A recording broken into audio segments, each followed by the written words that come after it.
Bab 8, Inspirasi Tak Terduga. Saya telah banyak berkembang melalui pengalaman-pengalaman di Meksiko. Belajar menerima kehidupan yang terjadi di sekitar saya adalah hal baru, dan hasilnya sangat membebaskan. Ketika tiba di Gainesville, hati dan pikiran saya menjadi jauh lebih tenang. Masalah lama tetap bertahan.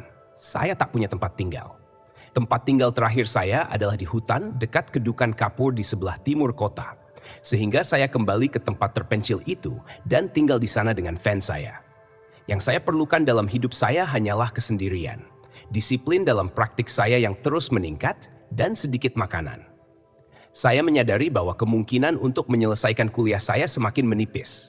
Saya hanya punya beberapa mata kuliah yang tersisa. Tapi kemudian ada ujian kualifikasi dan disertasi. Tidak ada lagi yang tersisa dalam diri saya yang ingin menjadi seorang profesor ekonomi. Saya ingin menjelajah ke dalam, jauh ke dalam. Kedalaman meditasi adalah satu-satunya hal yang saya pedulikan. Dekan Fakultas Ekonomi, Dr. Goffman, sudah seperti ayah bagi saya. Saya sangat mencintai dan menghormatinya, dan dia mendorong saya untuk menyelesaikan kuliah saya. Dia berpikir bahwa saya tengah mengalami sebuah fase di masa muda saya, dan saya akan segera melewatinya. Dia terus menyemangati dan mendorong saya untuk setidaknya menyelesaikan kuliah. Untuk menghormatinya, saya secara berkala berkendara ke kota dan masuk kuliah, tetapi tidak terlalu sering. Pada akhirnya saya akan belajar bahwa segala hal dalam hidup memiliki sesuatu yang bisa mengajari Anda, dan itu semua untuk pertumbuhan Anda. Tapi saat itu saya belum siap. Bagi saya, ada meditasi di satu sisi, dan segala hal lain di sisi lainnya. Meskipun saya jelas tidak melihat kuliah saya relevan dengan pertumbuhan batin, saya memiliki pengalaman yang sangat mencerahkan terkait dengan salah satu mata kuliah. Profesor mata kuliah tersebut adalah seorang ekonom yang disegani dan sama sekali bukan tipe liberal. Saya melewatkan banyak kelasnya, dan ketika saya hadir, saya bertelanjang kaki dan mengenakan celana jeans. Saya ragu bahwa saya adalah murid favoritnya. Suatu hari dia bertanya, apakah saya memang berharap mendapat nilai bagus dalam mata kuliah yang dia punya. Dia menjelaskan bahwa saya sudah cukup berupaya untuk bisa mengerjakan ujian-ujian dengan baik. Tapi ketidakhadiran saya dan kurangnya partisipasi di kelas tidak memberikan dasar untuk memperoleh nilai tinggi. Saya tahu masih ada makalah akhir yang harus ditulis, sehingga saya katakan kepadanya bahwa saya akan melakukan upaya ekstra untuk menyelesaikannya. Dan saya akan sangat mengapresiasi jika dia memberi saya nilai hanya berdasarkan ujian-ujian saya dan kualitas makalah tersebut. Dia bilang akan mempertimbangkan hal tersebut. Tibalah waktunya untuk menulis makalah akhir untuk mata kuliah itu. Saya tahu kondisi mental saya tidak kondusif untuk pergi ke perpustakaan dan berupaya menulis makalah yang bagus. Saya telah banyak bermeditasi dan pikiran saya sangat tenang. Saya tak mungkin menghabiskan waktu berhari-hari untuk meneliti dan memikirkan topik makalah. Saya harus menemukan metode lain jika ingin menulis makalah ini. Suatu malam, saya mengumpulkan banyak buku tulis dan beberapa pulpen. Setelah meditasi, saya menyalakan lentera minyak tanah dan duduk di meja lipat di van saya.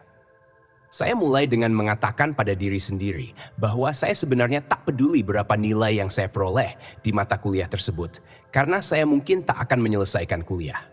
Ini menghilangkan tekanan mental dan emosional. Saya kemudian berkata pada diri sendiri untuk mulai menulis apapun yang saya pikirkan tentang topik makalah. Saya tak punya buku untuk dijadikan referensi.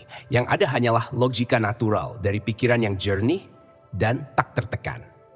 Saya mulai menulis dan pikiran-pikiran mulai mengalir. Saya tidak khawatir tentang apa yang saya tulis atau menebak-nebak pikiran-pikiran saya. Ini sangat mirip dengan meditasi. Saya menepikan diri personal saya sepenuhnya dan membiarkan inspirasi mengalir begitu saja. Pada titik tertentu dalam proses menulis, sebuah kilasan inspirasi muncul. Saya berubah dari yang semula tidak tahu apa yang akan saya lakukan dengan makalah tersebut, menjadi tahu persis apa yang akan saya tulis. Seolah-olah awan pemahaman langsung terbentuk di balik pikiran yang tenang. Itu terjadi secepat dan sekuat kilatan petir. Pada awalnya, tidak ada pikiran yang terlibat. Ini lebih seperti sebuah perasaan, sebuah pemahaman definitif bahwa saya sekarang tahu kemana arah makalah itu dan bagaimana menuju ke sana. Kemudian, pikiran-pikiran mulai terbentuk. Awalnya, pikiran-pikiran itu muncul perlahan, lalu mengalir ke dalam akal pikiran saya. Saya masih harus menyatukan semuanya ke dalam sebuah alur yang logis, tetapi seluruh benihnya sudah ada di sana. Ini adalah sebuah proses luar biasa yang bisa disaksikan. Saya menulis dan menulis. Lembar demi lembar buku tulis berisi dengan presentasi yang benar-benar logis, yang dimulai dengan sebuah premis, pemaparan argumennya, dan diakhiri dengan kesimpulan. Di sepanjang perjalanan, terdapat grafik-grafik untuk mempresentasikan hubungan-hubungan logis dan ada referensi-referensi pada fakta-fakta yang pernah saya baca atau dengar di kelas.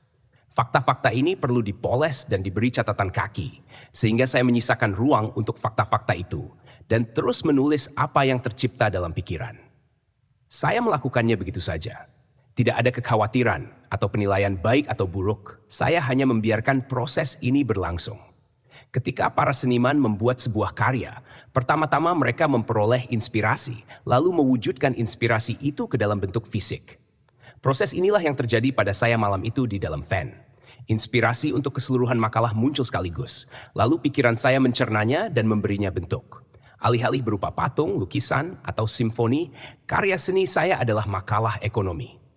Karya ini berasal dari tempat di mana seni berasal, tetapi media ekspresinya adalah pemikiran logis, bukan batu marmer atau cat minyak.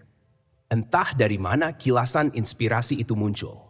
Saya hanya tahu bahwa dalam sekejap saya memiliki seluruh materi yang diperlukan untuk menulis sebuah makalah tingkat doktoral.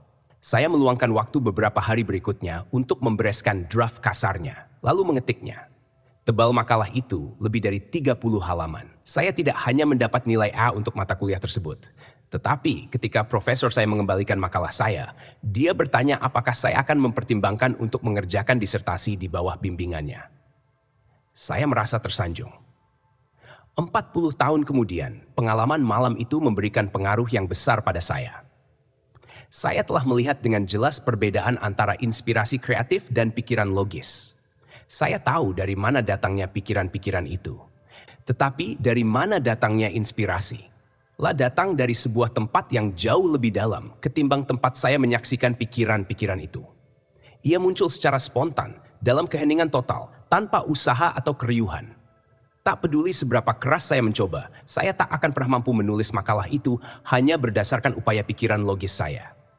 Saya bertanya-tanya, apakah ada sebuah cara untuk mengakses inspirasi secara teratur? Ini akan memakan waktu bertahun-tahun, tapi pada akhirnya saya belajar bahwa kita bisa terus-menerus hidup dalam kondisi inspirasi kreatif.